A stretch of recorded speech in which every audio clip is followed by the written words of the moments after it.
Welcome to Akathisia Stories, a podcast from MIST, the Medication-Induced Suicide Prevention and Education Foundation in memory of Stuart Dolan. MIST is a nonprofit dedicated to raising awareness about akathisia, a medication-induced disorder that can cause suicide, self-harm, and violence. Our mission is simple: increase education and save lives. Brandon Laws is an independent natural health researcher, YouTube educator, and entrepreneur whose life was permanently changed after a devastating physical injury and severe medication-related neurological complications, including akathisia and tardive dyskinesia.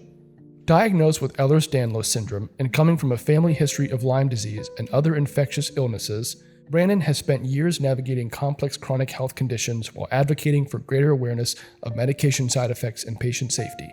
Following a chiropractic-related injury that caused multiple serious internal complications, Brandon was prescribed Ativan during an ER visit without what he believes were adequate warnings about potential risks. In the months that followed, he developed severe akathisia, leading to years of neurological, physical, emotional, and financial hardship for both him and his family.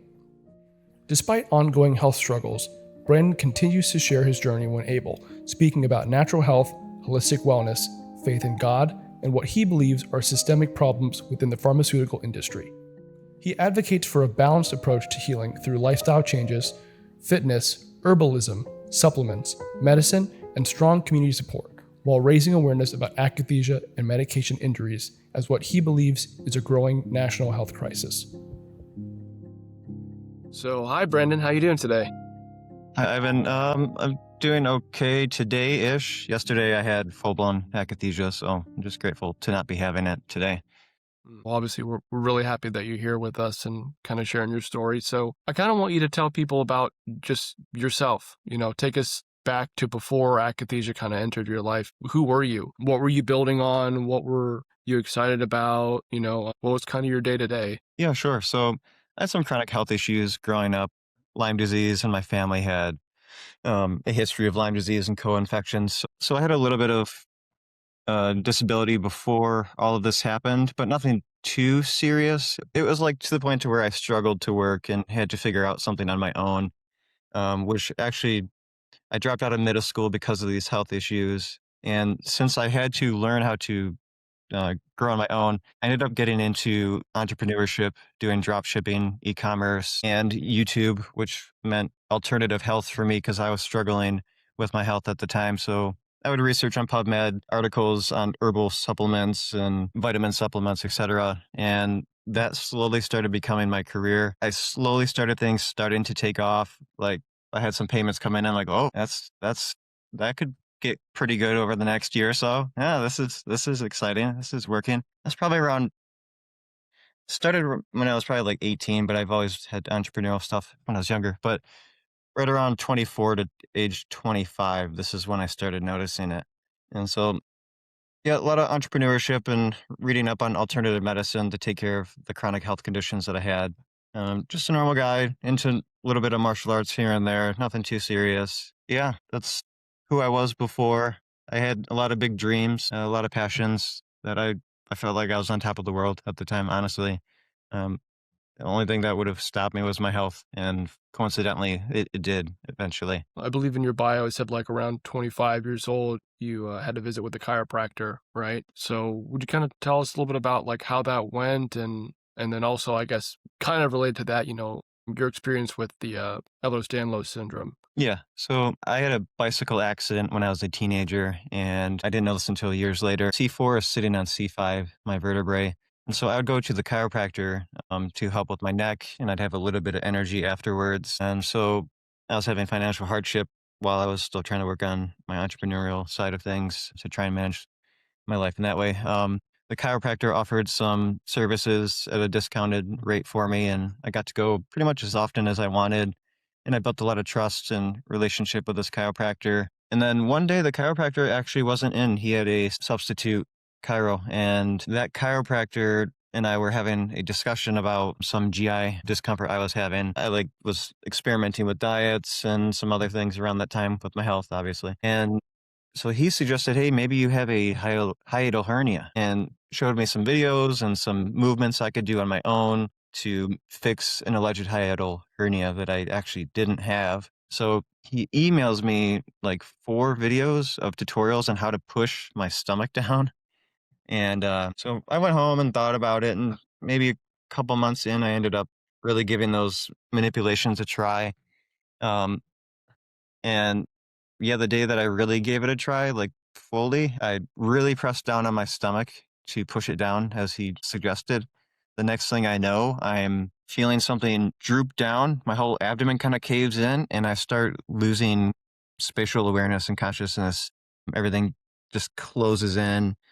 And I yelled to my mom to call an ambulance because I'm about to pass out, not fully understanding what is going on. Next thing I know, I'm rushed to an ER. Every time I would lean back, even just this much, I'd start getting extremely faint and close to losing consciousness. And of course, the doctors didn't fully understand what was going on. So they see me leaning back like this and they're like, "Oh, you're all right. You're all right." I'm like, "No, you don't understand.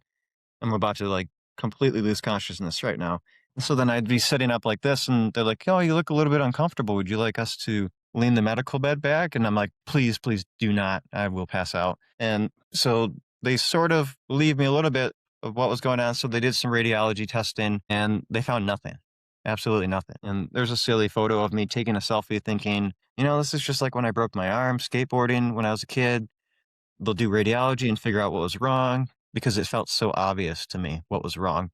And so I wasn't too worried. But when I found out that they did the radiology and they couldn't figure it out, it like fractured my reality, to be honest with you. And so they sent me home with no answers. I'm still super faint. I don't even know why they thought it was safe to send me home. I'm no longer laying down because I feel like I'm going to pass out. I ended up propping pillows up on my wall and sleeping with my body pinned to the wall to sleep sitting up, which is interesting. A lot of doctors that are listening will know that people that lay down usually feel better. So me laying down supine, making it worse is kind of weird. So anyway, I started sleeping sitting up for a while and it became very difficult.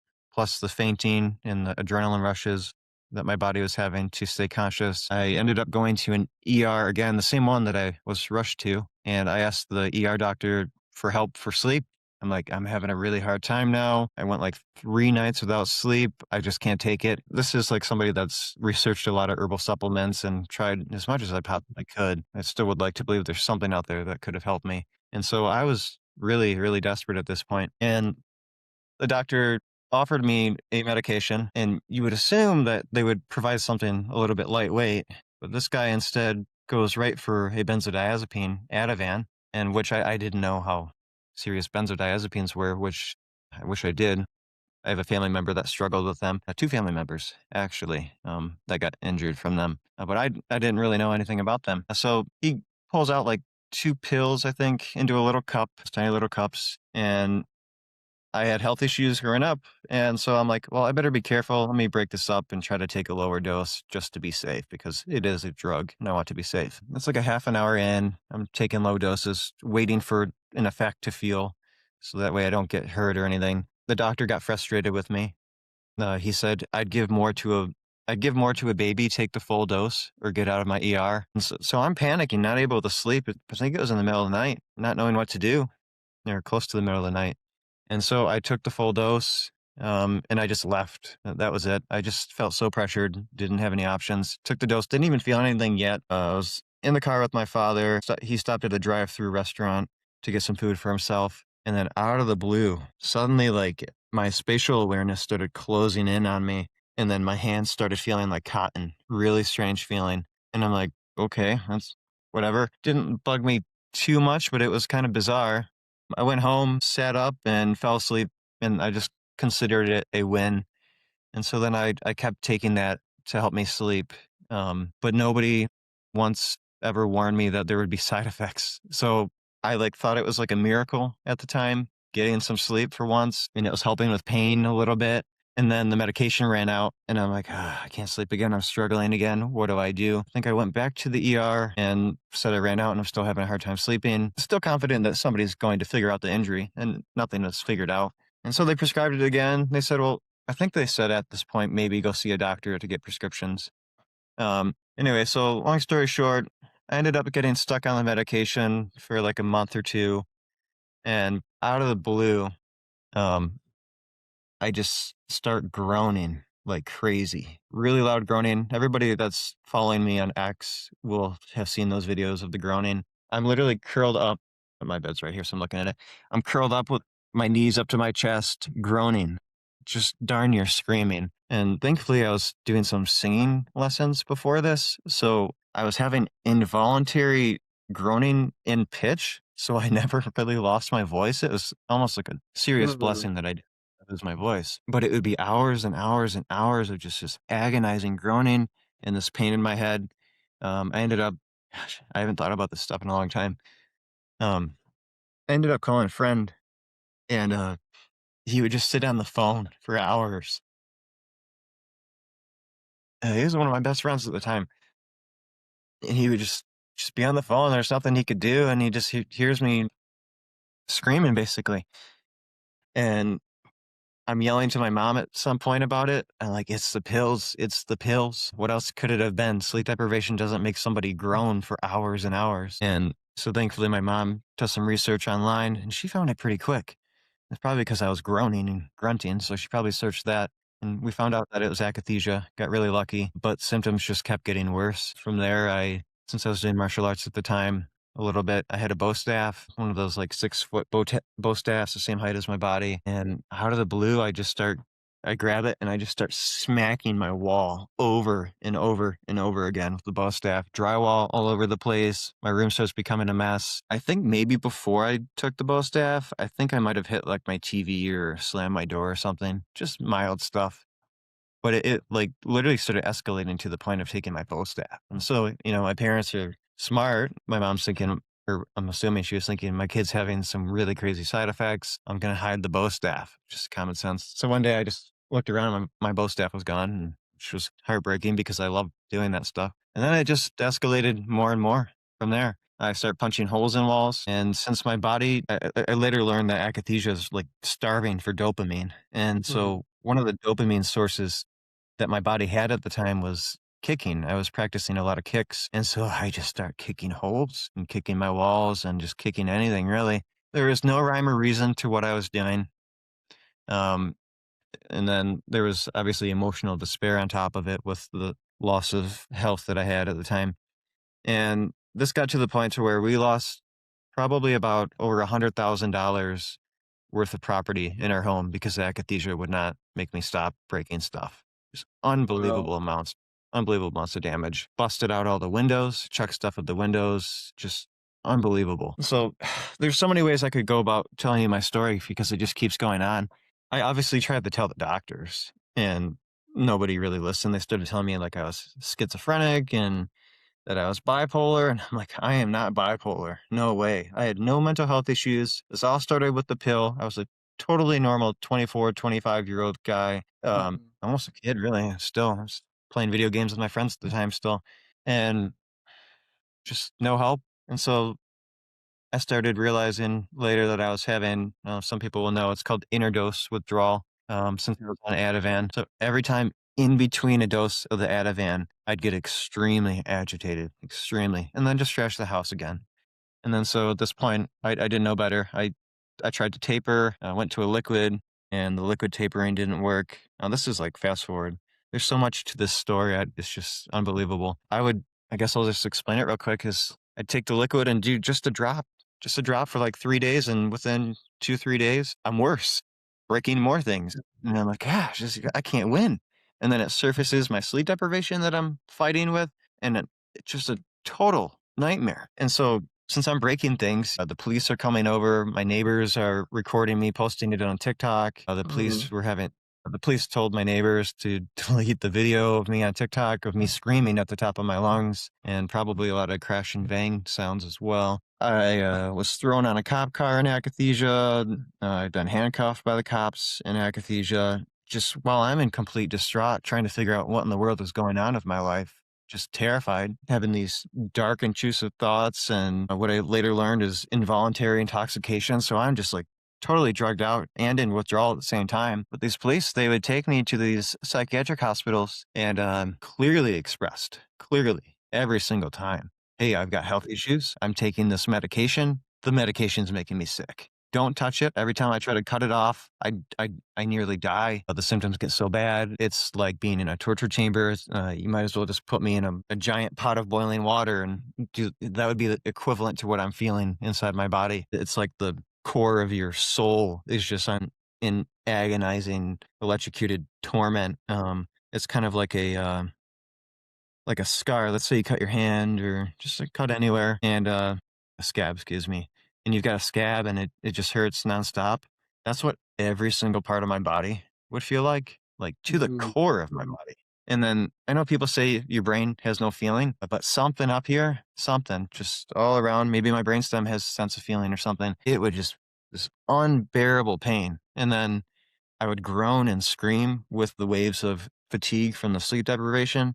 And so, like, I'm trying to explain this to the psychiatrist, and they're just at the computers, going like this, as if it's like no big deal. And excuse me, this is where I try really hard not to start swearing and get really ticked off. I suddenly realized I was a cog in a machine. What I mean by that is I was in a factory, locked up. These people had complete control over my life. And so it didn't matter what I said, really. They've given me Seroquel, Trazodone, Lexapro, Remeron, Boost Bar, you name it, they've given it all to me in those places. And I'm like, what do I do? I'm literally locked up in these places, knowing these pills are making me sick. What do I do? This stuff is going to kill me. On occasion, I got lucky and was able to not take the drugs in those facilities, either by me hiding that as, because I didn't want to die.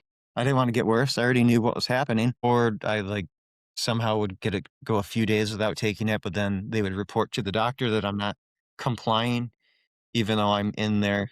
Man, you haven't asked me a single question, and I'm just still going because of this. No, this is. I mean, please, we want to hear your story, and I guess just for the sake of the timeline, like, so this was kind of before COVID, around COVID. Yeah, it was around COVID. That's a good question. I had no idea that COVID was really going on. I sort of knew that it was a thing, but not too much. There was one psychiatric visit or hospitalization where the nurse was just cleaning up the whole room, and she was bragging about she was funny, how they never had COVID at all in their psych ward. And I was actually pretty impressed with her. She's like, I took such good care of this place, and I didn't really know what was going on with the whole COVID thing. And then later on, I start realizing it's like a really big deal.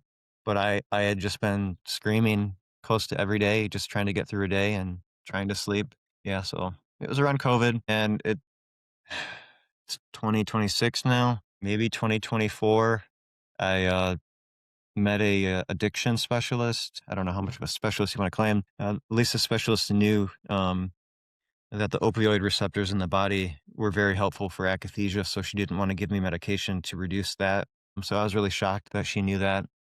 She recommended, after I probably agreed with, I was listening to Dr. Heather Ashton's book on how to taper benzos, and Ashton recommending switching over to benzodiazepines and switching over to Valium, excuse me. And so I switched over to Valium thanks to this addiction specialist, and it was like a godsend. I laid down and I slept for like 2 weeks straight, still faint and everything, not getting great sleep.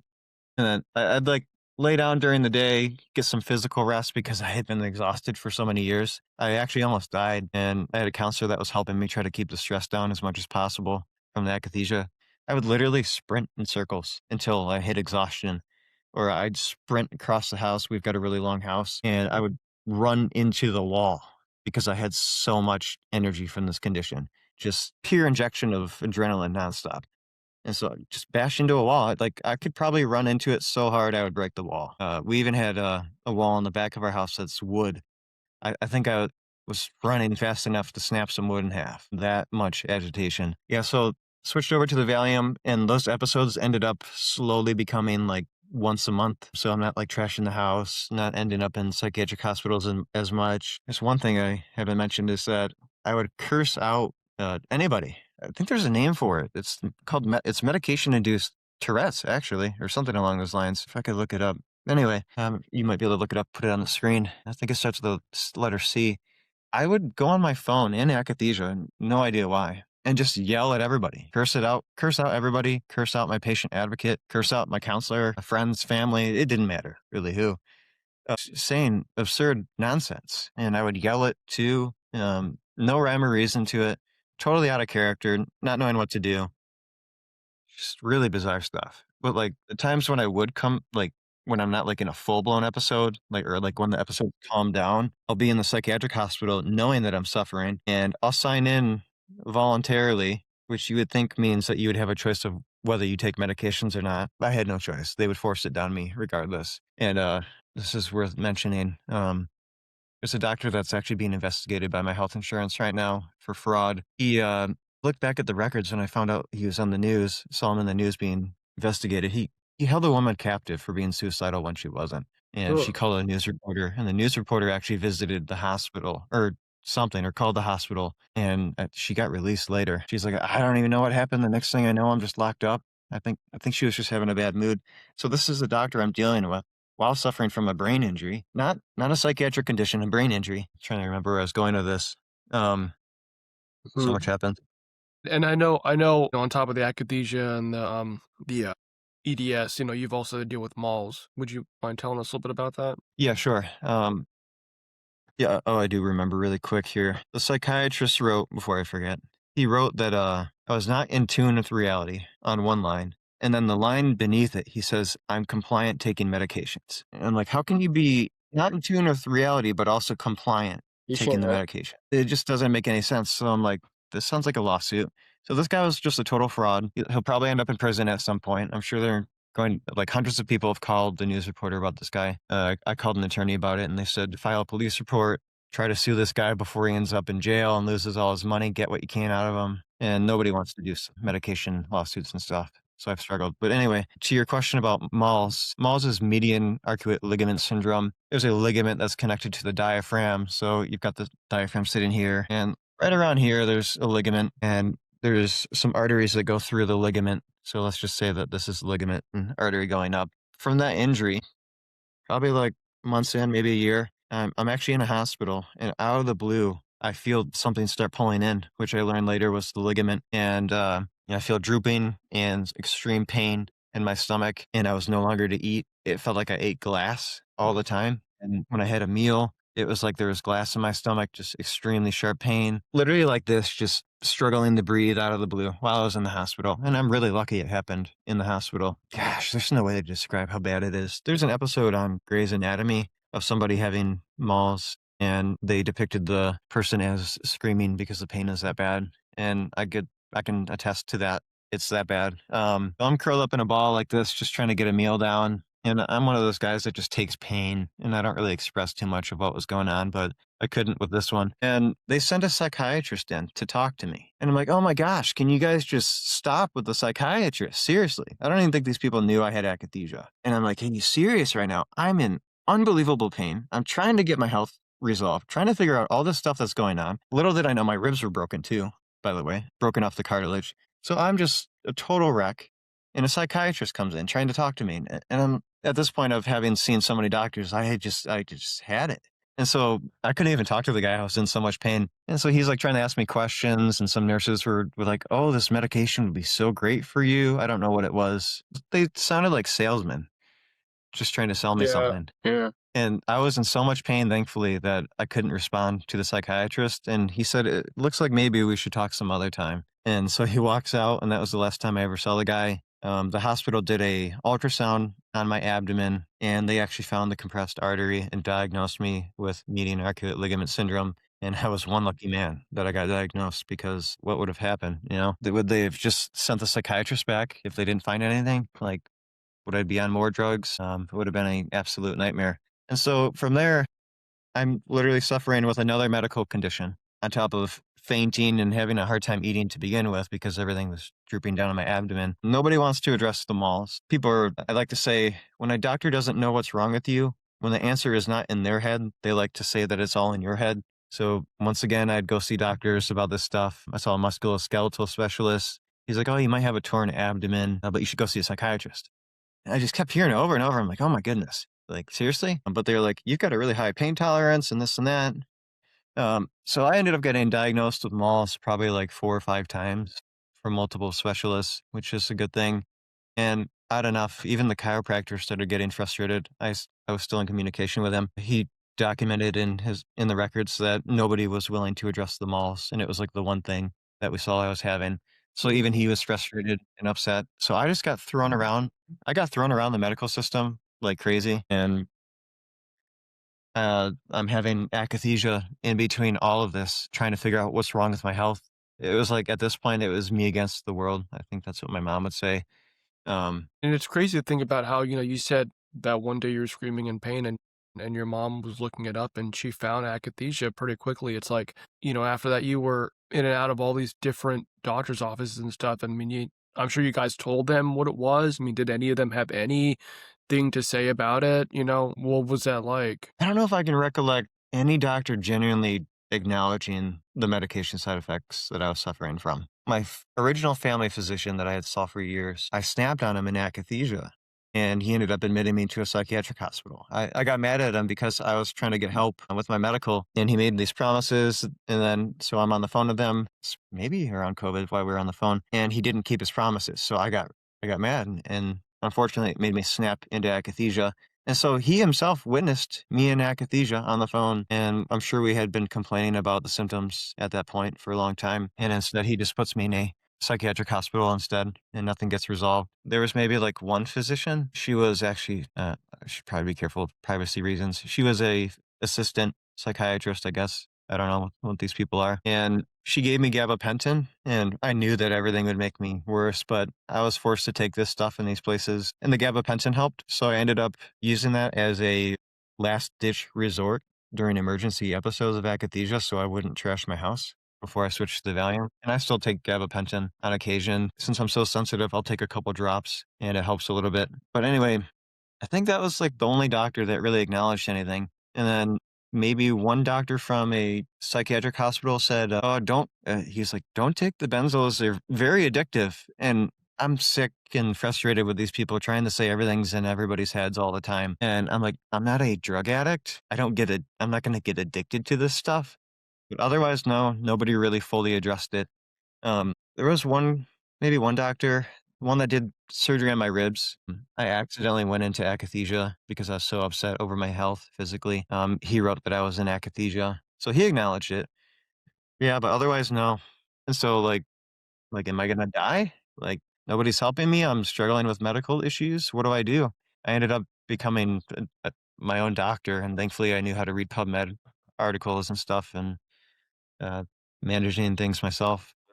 Correct me if I'm wrong, around like 2022, did you get involved with Dr. Elena Borelli? And I guess she helped you with some stuff, right? And so how did that feel to like finally get involved with a doctor, a caregiver who's like acknowledging what you're going through and actually helping you through it? Yeah, so she's from Pathway Patient Advocates. You might have seen her podcast if you did any Hmm. research. If not, she's worth listening to.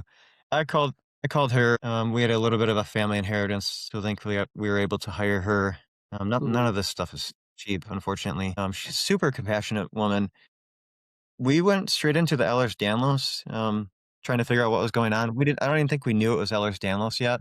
I had an appointment with a specialist. I suspected on my own research that it might be Ehlers Danlos, and she got to work the best she could to try and get me appointments and everything. She over time had to learn about akathisia because she didn't know much about it either. I'm accidentally cussing out my patient advocate through email and I think maybe on the phone a couple times. And she, understood at some point, like, hey, this is clearly a brain injury and this is not by choice. And so she had been really helpful in understanding that. And we just kept pressing forward, trying to get the Ehlers Danlos resolved because we knew, like, if he doesn't get the Ehlers Danlos resolved, he'll never be able to manage the medication and get better. And so she was helping with that. And I brag about this, and I don't even know what she thinks of it. It's kind of funny, but not at the same time. I was in a hospital. I had a really bad episode one night of akathisia. I think my parents just got exhausted and couldn't take it, and so I ended up in the hospital. I'm in there, and a social worker comes up to me, and she herself diagnoses me with bipolar. Like, you're a social worker, you're not a doctor. And I'm like, I've never met you. It's just been about 3 minutes that we've seen each other, not even. Like, we just saw each other physically for a couple of seconds. And she's like, oh, this is bipolar. And I start convulsing out of frustration. In akathisia, I was probably close to on the edge of having a seizure, as far as I could tell, just from knowing about these benzos, from what stress can do. And so she walks away, just really, really poor etiquette, really disrespectful to me. I'm clearly suffering. Her door was probably like 3 doors down so I could see her walk into her office. And I'm like, oh my goodness, I'm a dead man. I'm a dead man. These people just do not listen. I'm going to end up in the psych ward again. It was visits like these that actually led to me attempting suicide numerous times. I'm super agitated. Anyway, so Dr. Borelli, I don't think I knew, found out that she called that social worker and was talking to the social worker. And maybe like an hour later, I see the social worker come out of the room and she literally looks away like this, walking past me, her head down a little bit. And I knew my patient advocate talked to me. So Dr. Borelli saved me that day. I don't know what she said, but she must have humbled that woman. Like, hey, he's got all these medical conditions. He's been taking these medications. This is what's going on. And so like there's I'm still suffering really bad from akathisia, but I had a little glimmer of hope that like finally there's somebody that sort of understands just enough to keep me alive.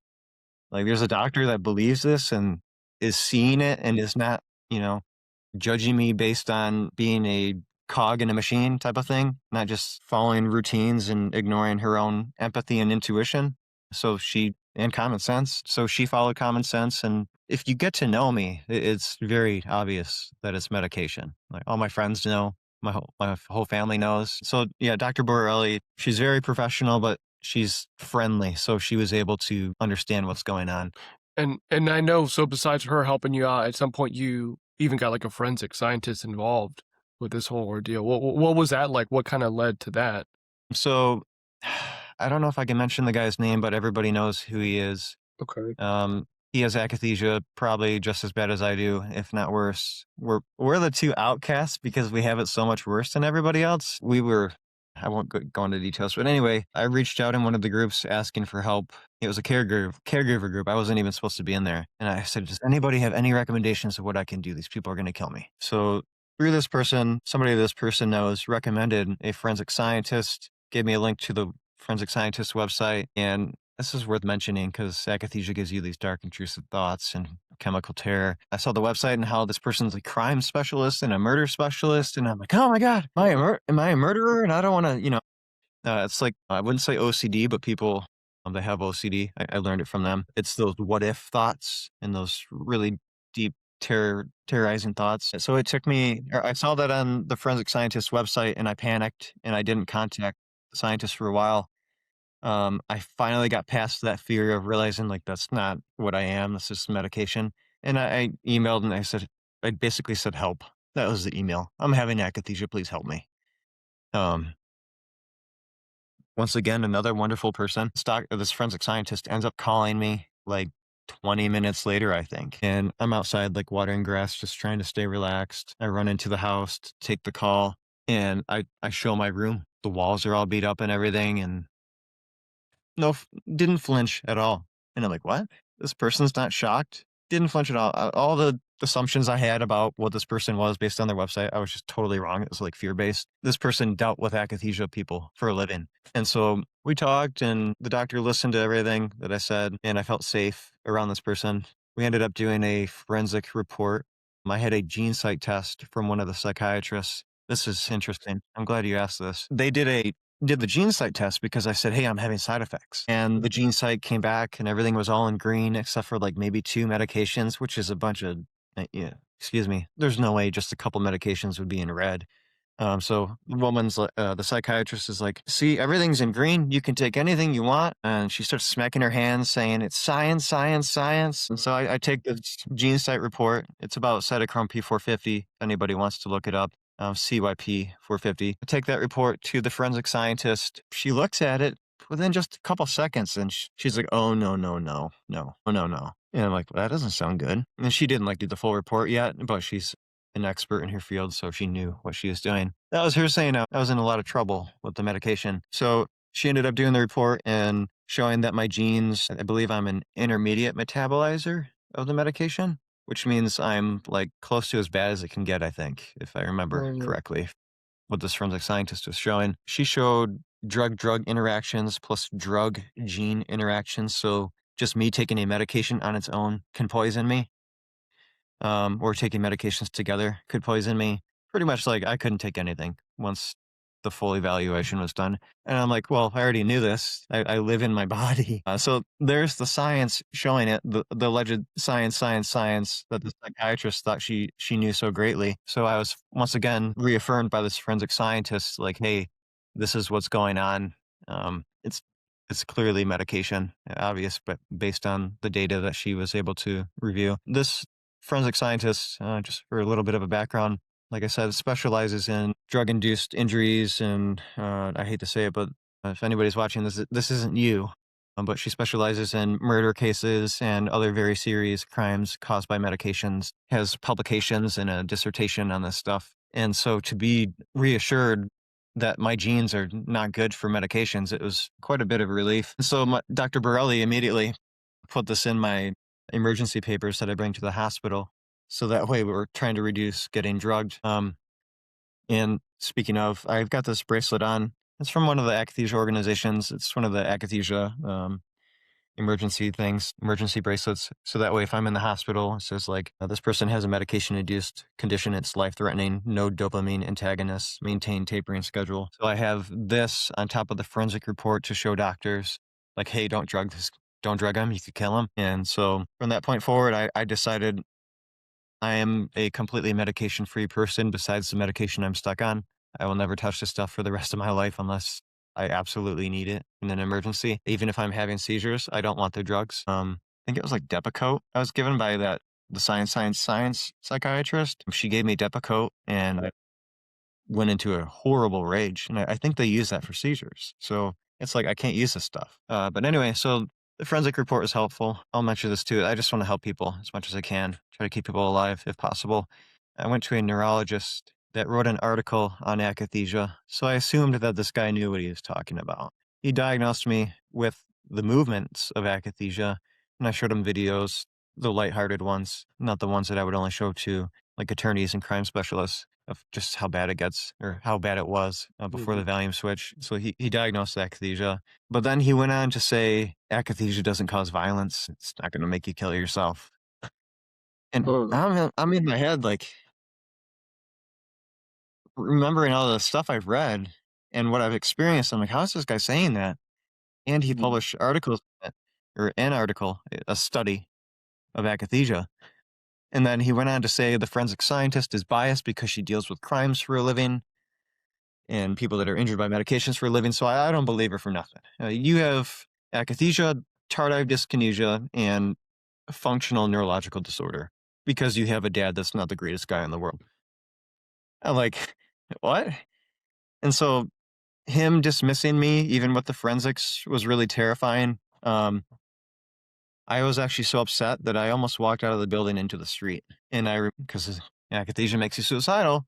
And so I remembered that somebody got dismissed by a doctor and they ended up taking their life. And so thankfully I didn't end up walking out in the street. Even though the science is there, and as the forensic scientist said, CYP 450 is a known fact, you're still going to get people that are just not listening for some reason. And I'm assuming MIST is probably just furious right now, knowing because all the data is showing that akathisia makes people take their lives and all that. So it's kind of weird that a doctor would say that. You know, I know you have a YouTube channel, Brandon's Health Journey, and we'll link to it. And of course, you've been very open about it on Twitter, X, you know, and you even started a research community, like I think on Bitly or whatnot. Yeah, there's a place called Stuff That Works. Okay. I started adding as many questions as possible because like I used to read PubMed articles and stuff back in the day with my channel before I got injured. And so I'm like, what do we need to know about this thing? Now, I didn't know MIST existed at the time, so I thought I was like the solo guy. And funny enough, the forensic scientist recommended me to my own Stuff That Works page, thinking that I'd find help there because even the forensic scientist is stumped. Anyway, yeah, so I started that, but it didn't really take off as well as I wanted because it's just not very convenient to go on there. The Facebook groups are so much more convenient, but some people were answering questions on there.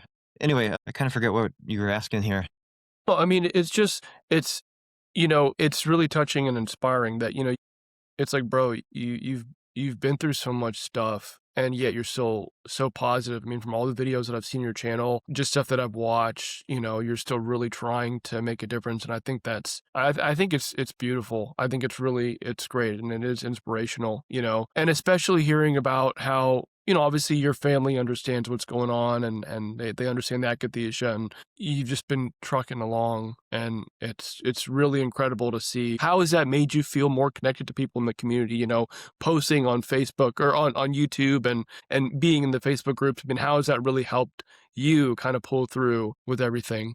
Um, I'm gonna give the negative first. It feels like too much responsibility because I'm still suffering and I don't know what tomorrow holds for my own life. And so I don't want people looking up to me. I started having people reaching out to me and I had to stop it because like they're suffering and they want help. Like, what are you doing to survive? And it's like, I'm fighting it just as much as you are. I've got my faith in God. I've got my survival mode on. I've got my attorney hat on. I've got my scientist hat on. I'm literally figuring this stuff out on my own as I go too. So I guess that's both sides of it. Is I've got the doom and the despair and the absolute torture of being in like literally a torture chamber, whether it's in my house or in a hospital. And then there's the other side of me somehow surviving. I talked to my mom a couple days ago. It's mainly my mom that's supportive in the family. The rest of the family is not really there and have been kind of not too supportive, but they know about it. But I was talking to my mom the other day. I'm like, Mom, I've actually done a pretty good job not taking my life, haven't I?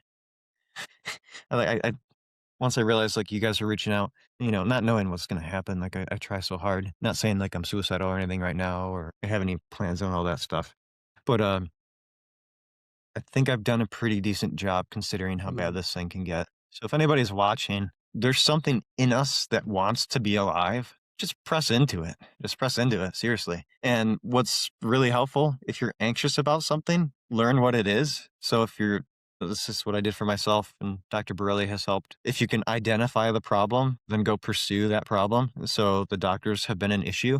And there's a thing called science that this so-called psychiatrist knew about, knows of the word science, but doesn't know science itself. Yeah.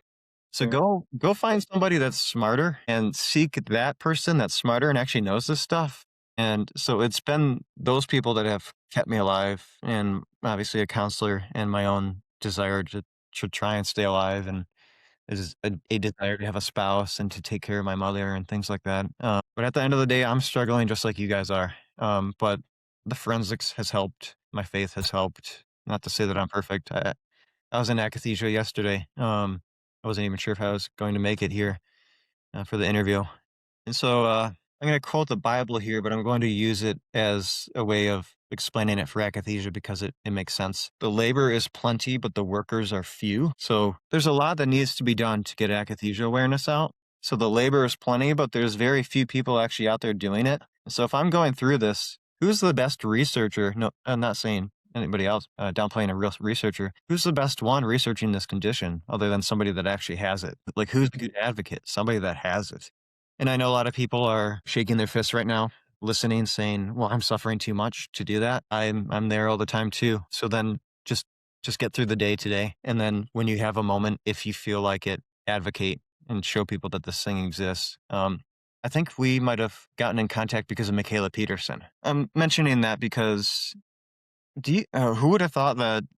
I think my friend would call it Joe from Kokomo or something like that, California reference. Who would have thought somebody like me would have gotten Michaela to see me and to share my post, and then Mist Mhm. would find out.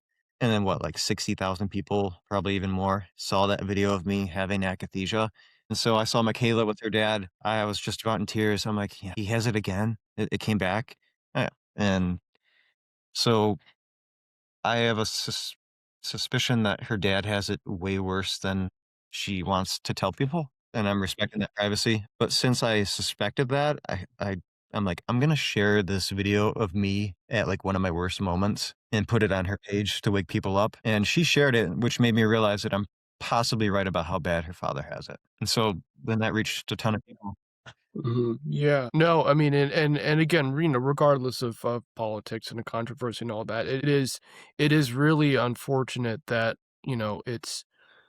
it's horrible that that's what he has to go through, but at the same time, it's like the audience is so big. I mean, someone at that level just saying the word akathisia, it's really, really bringing awareness. So, I mean, and if there were other doctors or clinicians or caregivers or psychiatrists watching this or listening to this, right now, what would you want them to know about this? What would you want them to do differently? Probably a lot of different things. You may have heard me say earlier, if it's not in the doctor's head, they say it's in your head. Um, cut it out, kill it. Whatever that thought is that you have, excuse me how I said that, it's just a profession. We don't know everything. Whatever the pharmaceutical companies have told you, whatever assumptions you may have about a patient you have, throw it all down the drain and then relearn.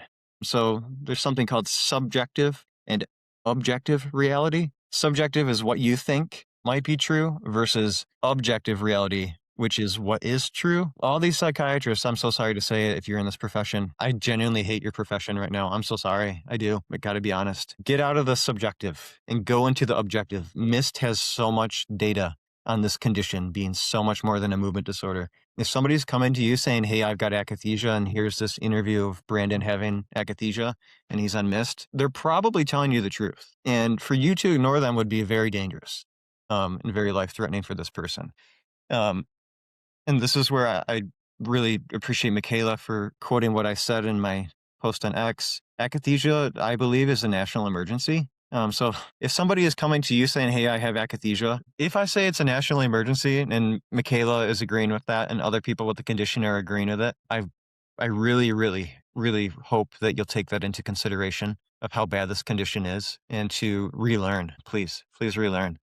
I know you played drums before, right? You said you took voice lessons recently, and I know you were doing some other artistic things like hand lettering and everything. Is that kind of how you keep yourself just preoccupied and keeping your mind off the akathisia? I started noticing a trend with the akathisia is that it's always anticipating something. And so if you're anticipating something that involves a lot of movement or something that's anxiety driven, because we're all human and have normal anxiety and natural emotions, I noticed that if I anticipate the opposite, like drawing or playing guitar, it does calm my brain a little bit. But you'll see a video of me crying from trying to draw because it hurts so bad. So I'm not saying it's easy or anything. But yeah, I used to play drums. My brother and I were drummers. Oh my goodness, our whole lives, I think.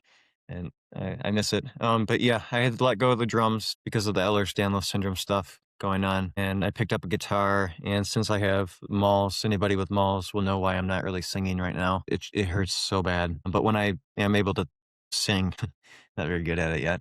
When I am able to, the breathing of it actually does help a little bit. This is when, like, obviously when I'm not in torment, these aren't really the tools that help you when you're in the dungeon. They don't help in that moment, but they get you through a day sometimes. Yeah. So I guess I'm just trying to keep living, and it's hard to do when you have akathisia and you're afraid of being homeless because you can't make money because you're disabled and struggling with a brain injury, and you can't go into an apartment complex. You can't afford a house. You can't go into the apartment complex because you scream and break things. So you're going to end up on the streets. So I think about that stuff, and that freaks me out. So I, on occasion, try to put some energy into strumming the guitar. It's mainly just a little bit of strumming. I'm not like trying to become good at it like I used to do with the drums, like really practicing. So yeah, things that are therapeutic, whatever's nurturing for me. So somebody, a lot of people laugh. Maybe knitting's nurturing for you. There's like no perfect answer, but I guess I've kind of told myself, I've got the chemical side of things, the medication side of things, the medical side. Then I need to, this is at least what I'm thinking of what might help. It's just a hypothesis. I need to just keep living my life. Like when I broke my arm years ago, I think I mentioned that. I didn't do physical therapy. I'm not saying don't do therapy for akathisia. I just went back to living my life and playing drums. And my arm surgeon, he went to do a follow-up with me and found out that I didn't do any physical therapy. And he was darn near traumatized, thinking I wouldn't be able to use my hand. And his eyes just lit up with like a sparkle. And he was blown away that I was able to use my hand. All I did was I just kept living my life despite my limitation. And with akathisia, there's so much doom and gloom. That's almost impossible. But like, that's all we've got right now until neuroscientists and stuff start waking up, until the government wakes up to this being a legitimate emergency. So yeah, trying to find something I enjoy when I can. So I focus on what I say with my counselor as well, or talk to my counselor about what can you do? What can you do? And I feel so bad. I'm so sorry to everyone. I'm the entrepreneurial guy. I was the health guy back in the day with the nutrition where I I usually had some answers for stuff, like even for stuff that was pretty hardcore that you wouldn't think you could get through. My herbalism has helped me with akathisia a little, at least to keep me alive with exhaustion and stuff. But I don't have a perfect answer, so I'm sorry. But I if you do those things, I think it's going to help. I think, and Mist will know more than I do about that. Is there anything else you'd want to say, to anybody else watching this, whoever they are, is there anything else you'd like to touch upon?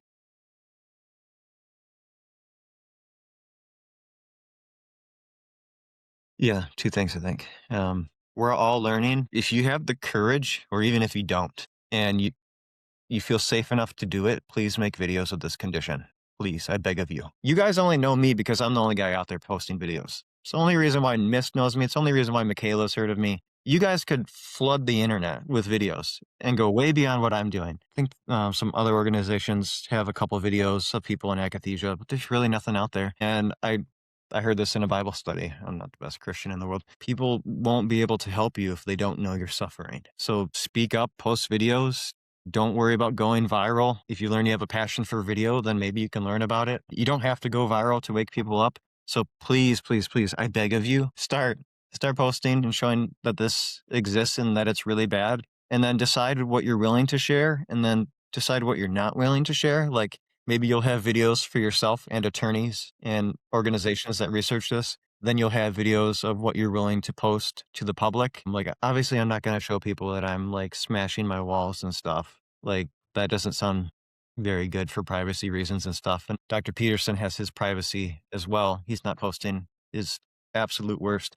But if you're willing, by all means, like if you've got the support system to be able to do that, please. And the last thing I'd say, there's so much I wish I could talk about, and thankfully I have my own channel to talk about it. So yeah, be a voice. And then the last thing, if you're a government official, I don't know what you got to do. I beg of you. 600,000 people have tardive dyskinesia, I believe, as of right now. What is it? Over 30% of people have akathisia. It's like 35 or something like that. Yeah. 35% is not rare by any means, at least in my book. And I could be wrong. When I think of rare, I think of like 0.3% or something, not 35%, which means, okay, if tardive is like a dopamine related condition, and akathisia, from what we can tell, is dopamine, and there's probably more going on. So then maybe there's 600,000 or even 1 million more people with akathisia that we don't know. So if you're in the government, just those two conditions, we're looking at a minimum of like 1.5 million people with this stuff suffering, and they don't even know it. And they're getting more pills. They've got no freedom in the psychiatric system. And if you're in the government, I know you won't have complete leverage over everything, but if you were to do something, get akathisia out there, and please, if you can, get it to higher ups, or if you yourself can use your authority to at least speak about it. I'm so utterly convinced that this is a national emergency at this point. If it's happening to Dr. Peterson, it's happening to a random person like me. From taking things as prescribed, who else has it, and how many? We're looking at, it's got to be millions. It's got to be. And these companies, I don't want to take up too much time. I'll go on my channel and talk about it. If you're one of the higher ups, or a government official in general, go to Wikipedia. This sounds so silly. And look up, you might have saw my notes, look up the pharmaceutical lawsuits. It's billions of dollars. Try to convince me that they don't know that this exists and how bad it is. Try to convince me after looking at those numbers. Somebody out there knows. I think a lot of people in the industry knows. So the only way to get this fixed is for all of us to speak up. Like, I was screaming at the top of my lungs yesterday and groaning, and I posted a video of it, and you'll see it on X. I don't know how long I'll live, like I said, but showing up, everybody's got to show up for this. This is so criminal. It's so criminal. It's absurd. It's absurd. Like, a lot of doctors don't know. They don't understand. They need to be more empathetic. But until then, everybody just keep doing your thing, and especially those in the government. Get this stuff out as much as possible to government levels, because this is so serious. And here's one last thing. Somebody that's like in the midst of suffering right now, you're seeing me talk so cleanly, I'm assuming, or you're thinking, and I'm sitting here. Don't be fooled. I'm suffering too. And I was crying before this interview, missing people and missing my life. And you might see this great mural on the wall, or I think it's somewhat okay. I think I did this design like 3 or 4 years ago. I'm not doing that good. I'm out of the hospitals and I'm getting through a day. But yeah, anyway, so Yeah, so we'll share links to your channel and then your X account, and of course and your interview with Dr. Borelli, Elena Borelli. We'll share all that in the description. But that we really do appreciate you taking the time to share your story with us. yeah, thank you, Ivan. Really, yeah, it means a lot. You've been listening to Akathisia Stories, a podcast from Mist. To learn more and get access to free educational resources, please visit mist.co. Together, we can increase awareness, prevent tragedies, and save lives. At Mist, we are all for truth and disclosure, honesty in reporting, and legitimate drug trials. Thanks again for listening, and I'll see you in the next one.